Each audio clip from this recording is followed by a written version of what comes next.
Bonjour mes petits bonheurs. Aujourd'hui, nous travaillons une stratégie de lecture pour t'aider à comprendre les mots plus difficiles.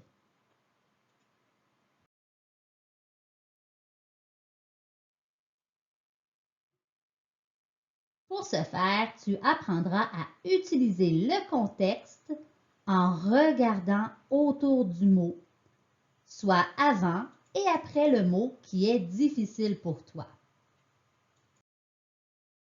Lire les indices qui se trouvent avant et après le mot difficile t'aidera à comprendre ce qu'il veut dire.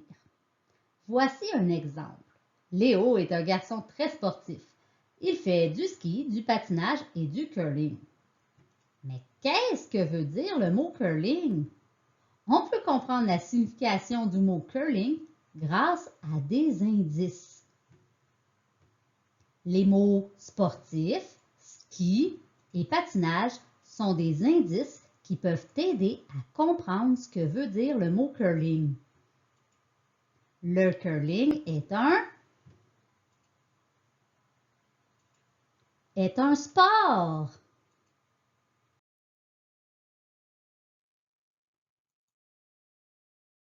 Voici un autre exemple pour te pratiquer. Dans ce lac, il y a plusieurs esturgeons à pêcher. Léo sort sa canne car il rêve d'en attraper un. Le mot difficile dans ces phrases est le mot esturgeon. On peut comprendre sa signification à l'aide d'indices. Lac, pêcher et canne peuvent t'aider à comprendre ce que veut dire le mot esturgeon. Un esturgeon est un poisson.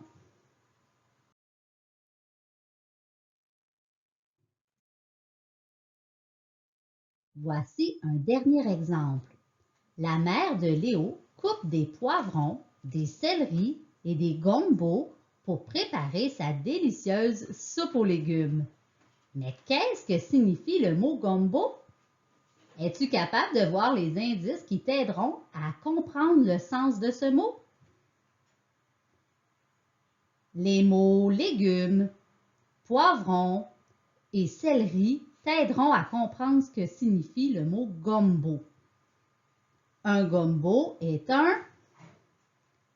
légume. Eh oui, bravo!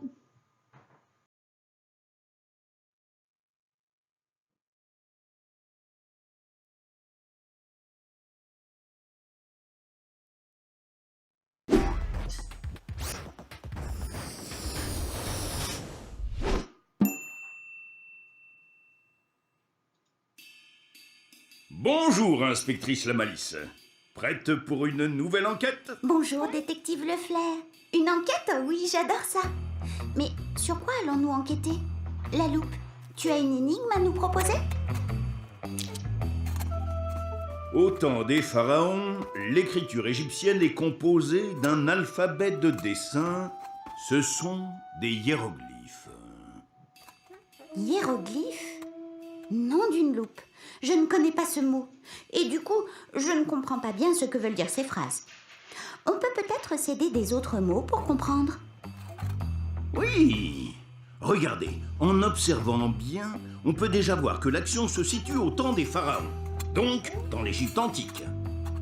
Oh, les pharaons d'Égypte, les pyramides, c'était il y a très très longtemps. Bien.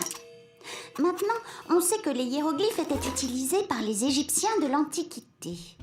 Mais ça ne suffit pas pour notre enquête. Si on étudiait les autres mots qui entourent notre nom mystère? Ouais. Et je remarque trois mots importants dans ces deux phrases. Écriture, alphabet et dessin.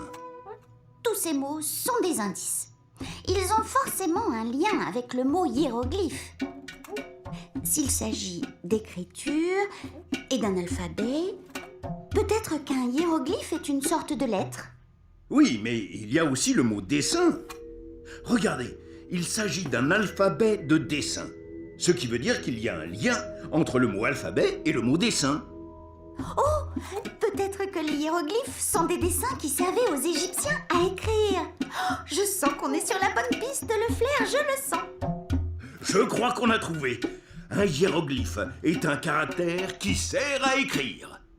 Mais oui, et les hiéroglyphes représentent l'alphabet qu'utilisaient les Égyptiens. Et cet alphabet était composé non pas de lettres, mais de dessins.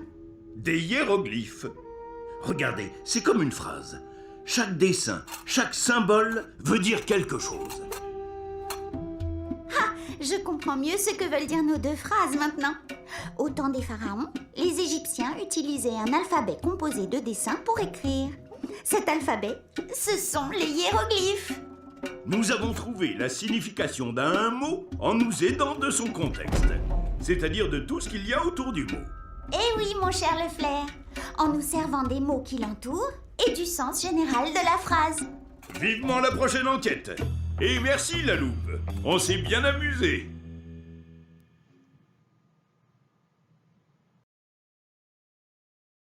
À l'aide du contexte, trouve ce que signifie le mot schtroumpf dans les extraits qui vont suivre.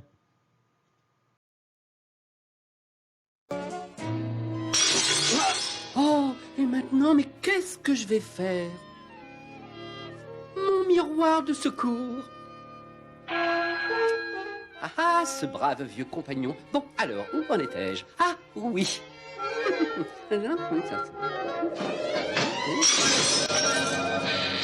Oh, oh non, deux miroirs cassés en un seul jour.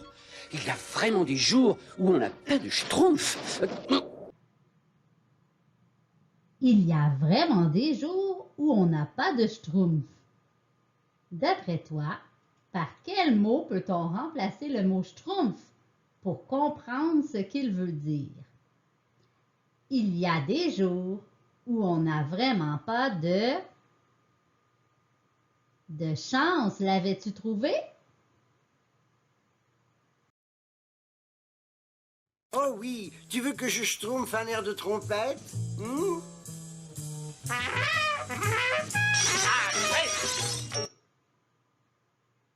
Tu veux que je te schtroumpfe un air de trompette?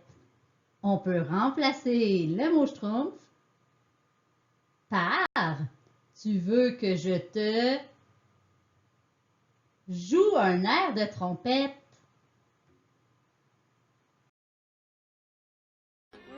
Quelle belle matinée, moi j'ai schtroumpfé comme un bébé. J'ai schtroumpfé comme un bébé. Schtroumpfé. Sais-tu qu'est-ce que ce mot signifie dans cette phrase? J'ai dormi comme un bébé. Si tu l'as trouvé, je te dis bravo et à la prochaine!